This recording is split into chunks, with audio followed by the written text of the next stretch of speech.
നമസ്കാരം. തമ്പി കിച്ചൻ്റെയൊക്കെ സ്വാഗതം. എല്ലാവർക്കും സുഖമെന്ന് വിശ്വസിക്കുന്നു. രാവിലെ ഒരുപാട് അടുക്കളയിലെ പണിയാണ്. രാവിലെ ചോറ് കൊടുത്തു വിടാനുള്ള വെപ്രാളത്തിൽ എല്ലാം നിരന്നു മാറി കിടക്കും. ഇനി ജോലിയിലൊക്കെ കിടക്കുന്നുമില്ല ചെയ്യാൻ. അപ്പം ഞാൻ ഇന്നത്തെ ഒരു കിച്ചൺ പരിപാടി എന്ന് പറഞ്ഞാൽ നമുക്ക് സോയാബീൻ വരട്ടുന്നത് എങ്ങനെയാണ്. ഞാനിനി പാനടുപ്പ് വെച്ചു, വയ്ക്കാൻ തീ കത്തിച്ചു, പാനടുപ്പ് വെച്ചു.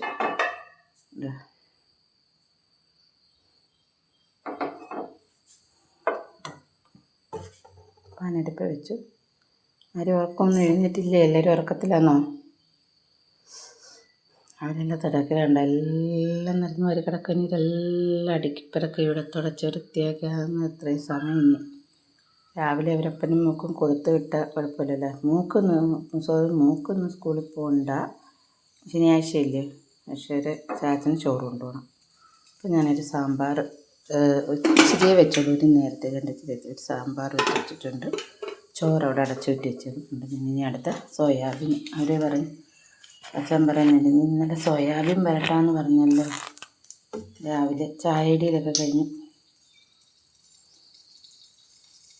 ഇനി കാപ്പി ഇനി ഉണ്ടാക്കണം, അതിനെടുത്ത് വെച്ചിരിക്കുന്നു.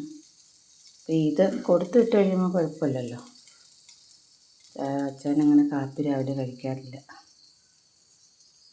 അപ്പോൾ പാൻ ചൂടായിട്ടുണ്ട്. ഇനി എണ്ണ ഒഴിക്കുകയാണ്.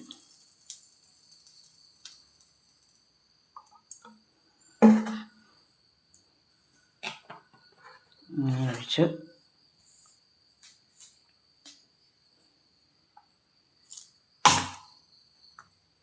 ചൂടായി വരുന്ന എണ്ണയിൽ നമ്മൾ എന്ത് ചെയ്യണം? കടുകിട്ട് പൊട്ടിക്കണം കേട്ടോ. അപ്പം നമ്മൾ കടുകിട്ട് പൊട്ടിക്കാൻ പോവുകയാണ്. കടുക് പൊട്ടുന്നതാണ് പ്രശ്നം. സ്പൂണൊക്കെ ഇവിടെ കിടക്കുവാനൊന്നും അറിയാൻ ഞാൻ സ്പൂൺ എടുത്തില്ല. അതിൻ്റെ അടപ്പിൽ കുറച്ച് കടുക് ഇടാൻ പോകുന്നു. പൊട്ടിത്തെറിക്കും കേട്ടോ. ഈ പാത്രത്തിലൊക്കെ വെച്ച് നമ്മൾ കടുക് വറുത്താൽ ഒരു കാര്യമുണ്ട്, കടുക് നമ്മുടെ ദേഹത്ത് വീഴാൻ സാധ്യതയുണ്ട്. അപ്പം കടുക് ഇങ്ങനെ കിടന്ന് പൊട്ടുന്ന കണ്ടോ. കടുകിട്ടു. പച്ചമുളക് ഇല്ല. നമ്മളൊക്കെ വീട്ടിൽ നമുക്കൊരു പാത്രക്കടച്ചേക്കല്ലത്, അത് നമ്മുടെ ദേഹത്ത് വീഴും. കടുകിട്ടു. വെള്ളം നീങ്ങട്ടെ. കഴിഞ്ഞ് കടുക് വറുത്തതിലോട്ട് തേങ്ങാക്കൊത്തിട്ടു. ഉണ്ടോ? തേങ്ങാക്കൊത്തിട്ടു. വറ്റൽമുളക് ഇല്ലാത്തതുകൊണ്ട് അതിൻ്റെ ഒരു ഇതില്ല. വറ്റൽമുളക് തീർന്നു പോയി കേട്ടോ. ഞാൻ കൂടുതലും വറ്റൽമുളക് മേടിച്ചിട്ട് ചമ്മന്തി, മുളക് ചമ്മന്തി എനിക്ക് ഭയങ്കര ഇഷ്ടമാണ്. അപ്പം ഞാൻ അങ്ങനെ ചെയ്യുമ്പോഴും തീരുന്നത്. വറ്റൽമുളക് ഞാൻ അങ്ങോട്ട് വാങ്ങിച്ചുകൊണ്ട് വയ്ക്കും. എനിക്കൊരു കറിയും കൂടുതൽ വേണ്ട. എനിക്ക് ഏറ്റവും ഇഷ്ടമുള്ള കറി എനിക്ക് മീൻ കറിയുള്ളൂ. പിന്നെ സോയാബീൻ വരട്ടുന്നത് ഭയങ്കര ഇഷ്ടമാണ്. അപ്പം ഞാൻ വറ്റൽമുളക് ഇടാനില്ലാത്തതുകൊണ്ടാണ് അതുകൊണ്ട് ഞാൻ തേങ്ങാക്കൊത്തിട്ട് ഇതെടുത്ത് വെച്ചിരിക്കുന്നത്. ഇഞ്ചിയും വെളുത്തുള്ളിയും കൊച്ചുള്ളിയും കൂടെ ചതച്ചതാണ് ഈ ഇരിക്കുന്നത്. അടുത്ത സോയാബീൻ ഞാൻ കഴുകി വൃത്തിയാക്കി ഇവിടെ വെച്ചിട്ടുണ്ട്. പിന്നെ ഈ മുളക് പൊടി, മല്ലിപ്പൊടി, ഇത് 1.5 സ്പൂൺ മുളക് പൊടി, 1 സ്പൂൺ മല്ലിപ്പൊടി, 1/4 ടീസ്പൂൺ മഞ്ഞൾപ്പൊടി. കുരുമുളക് പൊടി എടുത്തില്ല, എടുക്കണം. ഇതിപ്പോൾ കുരുമുളകൊന്നും ഞങ്ങൾക്കാർക്കും ഇല്ലല്ലോ. ഞങ്ങളൊക്കെ കടകളിൽ നിന്ന് ഉദ്ദേശിച്ച കടകളിൽ നിന്ന് മേടിക്കുന്ന കുരുമുളക് കൊള്ളത്തില്ല. അപ്പോൾ ഇത് നമ്മൾ ഇഞ്ചി, വെളുത്തുള്ളി, കൊച്ചുള്ളി ചതച്ചെടുക്കുകയാണ്. അപ്പോൾ അങ്ങനെ ഇഞ്ചി, വെളുത്തുള്ളി, കൊച്ചുള്ളി ചതച്ചെടുത്തിരിക്കുന്നു. നിങ്ങളൊക്കെ ഇത് ഒന്ന് ഫ്രൈ ചെയ്ത് നോക്കിയിട്ട് എനിക്കൊരു കമൻ്റ് ഇടണേ. അധികാരം ഇല്ല, എന്നാലും കാണുന്നവർ, എന്നെ സ്നേഹിക്കുന്ന ആൾക്കാർ, എൻ്റെ ഫ്രണ്ട്സുകൾ ഉണ്ട്. അപ്പം ഞാനിങ്ങനെ അതിലോട്ട് ഞാൻ ഈ ഐറ്റം ഇങ്ങനെ ഇട്ടു. ഇനി അതൊന്ന് വാടാൻ വെക്കാം നമുക്ക്. ആ സമയത്തേക്ക് കുരുമുളക് പൊടി എടുത്ത് വെക്കണം. ഒരു നുള്ളു. എനിക്ക് ഒരു കാര്യമുണ്ട്, എനിക്ക് കൈ അളവാണ് എൻ്റെ ഇത്. പക്ഷേ എനിക്ക് സ്പൂണിൻ്റെ അളവ്, ഓരോരുത്തരൊക്കെ സ്പൂണിനാണ്. നമ്മൾ ഓരോരുത്തരൊക്കെ ജോലിക്ക് വരുമ്പോൾ എന്തോ സ്പൂണിന് കോരിയിട്ട് കൈക്കിടാതെ എന്ന് പറയും. പക്ഷേ എനിക്ക് കൈക്കിട്ടെങ്കിലേ പറ്റത്തുള്ളൂ സഹോദരങ്ങളെ. അങ്ങനെ ഞാൻ ലേശം ഉപ്പിട്ടിട്ടുണ്ട്.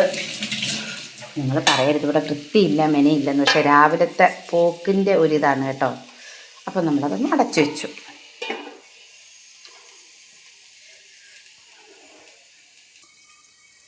അപ്പം ഒരുവിധം ഉള്ളി വാടിയിട്ടുണ്ട് ഗൈസ്. അപ്പം ചേട്ടന്മാരെ ചേച്ചിമാരെ നിങ്ങൾ വേറൊന്നും തോന്നരുത്, ഞാൻ ഇതിനകത്ത് പച്ചമുളക് ഇടാൻ മറന്നുപോയി. അതുകൊണ്ടാണ് ഞാൻ പച്ചമുളക് ഇങ്ങനെയല്ല ഇടേണ്ടത് കേട്ടോ, ചതച്ചാണ് പച്ചമുളക് ഇടേണ്ടത്. പക്ഷേ സമയം ഇല്ലാത്തതിൻ്റെ പേരിൽ ഞാൻ ഇങ്ങനെ കീറിയാണ് ഇട്ടത്. നമ്മളൊരു തോരനൊക്കെ വെക്കുമ്പോൾ ഈ രീതിയിൽ പച്ചമുളക് ഇടാതെ കുനുകുന അരിഞ്ഞിട്ടരുത്. കുഞ്ഞുങ്ങൾ ഒക്കെ കഴിക്കുന്ന കുഞ്ഞുങ്ങൾക്ക് എരി കൂടും. ഇതിങ്ങനെ ഒരു 2 പച്ചമുളക് ഇങ്ങനെ ഇതുപോലൊക്കെ കീറിയിടാതൊന്ന് പൊട്ടിച്ചിട്ടാൽ നമുക്ക് തോരൻ്റെ ആവശ്യം കഴിയുമ്പോൾ എടുത്ത് നമുക്ക് കളയാം. അപ്പം നല്ല ഏകദേശം ഇതെല്ലാം വാടി വന്നിട്ടുണ്ട്. ഇനി നമുക്ക് ചെയ്യാനുള്ളത് ഇതിനകത്ത് എന്തൊക്കെയാണെന്ന് ഓർമ്മയുണ്ടല്ലോ. കടുക് തളിച്ചു, തേങ്ങ വരട്ടി, ഇഞ്ചി പച്ചമുളക് വെളുത്തുള്ളി കൊച്ചുള്ളി ഇത്രയും ചതച്ചതാണ് നമ്മൾ വരട്ടി വെച്ചിരിക്കുന്നത്. അടുത്ത നമ്മൾക്ക് ഇടേണ്ടുള്ളത് ഇനി ഞാൻ ഈ പറഞ്ഞ അളവിൽ ഇരിക്കുന്ന സാധനം മുളക് പൊടി. ഒന്നുകൂടെ വേണമെങ്കിൽ ഞാൻ പറയാം. 1.5 സ്പൂൺ മുളക് പൊടി, 1 സ്പൂൺ മല്ലിപ്പൊടി, 1/4 ടീസ്പൂൺ മഞ്ഞൾപ്പൊടി, ഇത്രയാണ് ഇട്ടേക്കുന്നത്. കുരുമുളക് പൊടി ഇതാണ്, എനിക്കിതിനോട് അത്ര യോജിപ്പില്ലാത്തതാണ്. കുരുമുളക് ഇഷ്ടമല്ലാത്തതാണ്. നമ്മൾ വീട്ടിൽ പൊടിച്ച കുരുമുളകാണ് എനിക്കിഷ്ടം. പക്ഷെ അതില്ലാത്തപ്പോൾ നമ്മൾ എന്ത് ചെയ്യും, ഇതിൽ എങ്ങനെയെങ്കിലുമൊക്കെ അഡ്ജസ്റ്റ് ചെയ്യാമല്ലോ. പക്ഷേ ഇതിനൊരു ഗുണം കാണത്തില്ല കേട്ടോ ഈ കുരുമുളക് പൊടിക്ക്. അതെനിക്ക് നമ്മൾ വീട്ടിൽ പൊടിച്ചതൊക്കെ തീർന്നു. അപ്പം വേണ്ട അത്രയും സാധനം ഞാൻ ഇട്ടിട്ടുണ്ട്. ഇടിയാണ് ഇങ്ങനെ നമുക്കൊന്ന് വരട്ടി കൊടുക്കാം. വരട്ടി കൊടുക്കുന്നു വരണ്ട് വരുമ്പോൾ. അപ്പം പിന്നെ എന്തൊക്കെയാണ് വിശേഷങ്ങൾ? എല്ലാവരും എഴുന്നേറ്റോ? അപ്പോൾ ജോലി തിരക്കിലോട്ടൊക്കെ പോവുകയാണോ? എന്തായാലും ഒന്ന് നിങ്ങൾ വീഡിയോ കാണുന്നവർ എന്തെങ്കിലും ഒരു അഭിപ്രായം തന്നെ, കറി കൊള്ളത്തില്ലെങ്കിൽ കൊള്ളത്തില്ലെന്ന്, നല്ലതെങ്കിൽ നല്ലതെന്ന്, ചേച്ചി എന്തെങ്കിലും വെറൈറ്റി ആയിട്ട് ചെയ്യാനറിയെങ്കിൽ അങ്ങനെ ഇട്ട് തരാം, അങ്ങനെ എന്തെങ്കിലുമൊക്കെ ഒന്ന് പറഞ്ഞുകൂടായോ നിങ്ങൾക്ക്? അല്ലെങ്കിൽ എൻ്റെ വീട് എവിടെ, എനിക്ക് ഇത്ര മക്കളുണ്ടോ, ഇതൊന്നും നിങ്ങൾ ഗൈസ് എന്നോട് ചോദിക്കുന്നില്ല. ഞാൻ എന്നും ഇങ്ങനെ വീഡിയോ ഇടുന്നു, പക്ഷേ അധികമാരും എൻ്റെ വീഡിയോകളും കാണുന്നില്ല. സങ്കടമുണ്ട് കേട്ടോ. ഞങ്ങൾ പാങ്ങളല്ലേ, ഞങ്ങളെ ഒന്ന് സപ്പോർട്ട് ചെയ്തൂടെ നിങ്ങൾക്കൊക്കെ? അപ്പം തന്നെ ഏകദേശം മുളക് പൊടി ഈ രീതിയിലാകുമ്പോൾ നമ്മളെ സോയാബീൻ ചട്ടനി വാരിയിടുക. കണ്ട കഴുകി വൃത്തിയാക്കി നല്ല സൂപ്പറാക്കി ചെയ്യുന്ന സോയാബീൻ ചട്ടനിയാണ് ഞാൻ ഇട്ട് കൊടുക്കുന്നത്. ഇടുവാണ്. നിങ്ങൾ വിചാരിക്കും ഇവിടെ വീട്ടിൽ എന്താ വൃത്തിയും വിനയൊന്നും ഇല്ലാത്തത്, അതുകൊണ്ടൊന്നും അല്ല കേട്ടോ. രാവിലത്തെ തിരക്കിലാണ്. രാവിലെ ഇനി ഇതെല്ലാം ഇവരെയൊക്കെ ഒന്ന് പറഞ്ഞു വിട്ടിട്ട് വേണം നമുക്ക് നമ്മുടെ ജോലികൾ ചെയ്യാൻ. അപ്പോൾ ഞാൻ ആ ചേട്ടന്മാരെ ഇട്ടു. അപ്പോൾ ഞാനിതൊന്ന് ഇളക്കി യോജിപ്പിച്ചിട്ട് ഞാൻ തന്നെ ഒരു കൈ മൊബൈലും പിടിച്ചു ഒരു കൈ വെച്ചാണ് ഈ പാചകം. അപ്പം ഞാനിതൊന്നും ഇളക്കിയിട്ട് കാണിക്കാം.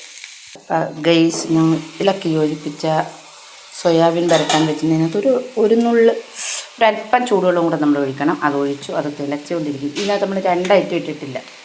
ഒന്ന് കുരുമുളക് പൊടി, അത് ഞാൻ ഇടുകയാണ്. പിന്നൊന്നിടാനുള്ളത് കറി മസാല പൊടിച്ച് വെച്ചത്, അതാണ് ഞാൻ ഇടാൻ പോകുന്നത്. നമുക്ക് സ്റ്റാൻഡും കൊണ്ടൊന്നും ഇല്ലാത്തതുകൊണ്ട് നമ്മുടെ കൈ തന്നെയാണ് നമ്മുടെ സ്റ്റാൻഡ്. അത് എത്രത്തോളം വീഡിയോ ശരിയാവുമെന്നൊന്നും എനിക്കറിയത്തില്ല.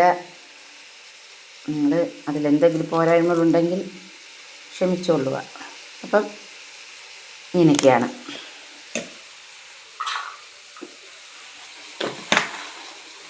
അപ്പോൾ ഇതൊന്ന് നമുക്ക് ഇളക്കി കൊടുക്കാം. ഇതൊക്കെ പിടിക്കണ്ടായോ ഇതിനകത്ത്?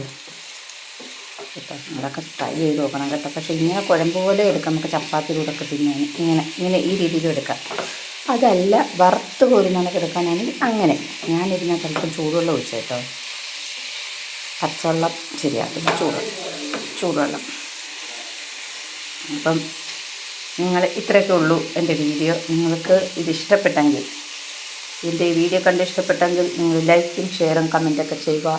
അപ്പം നമ്മൾ അടുത്ത നല്ലൊരു വീഡിയോ ആയിട്ട് വരുന്നതായിരിക്കും. ടാറ്റാ.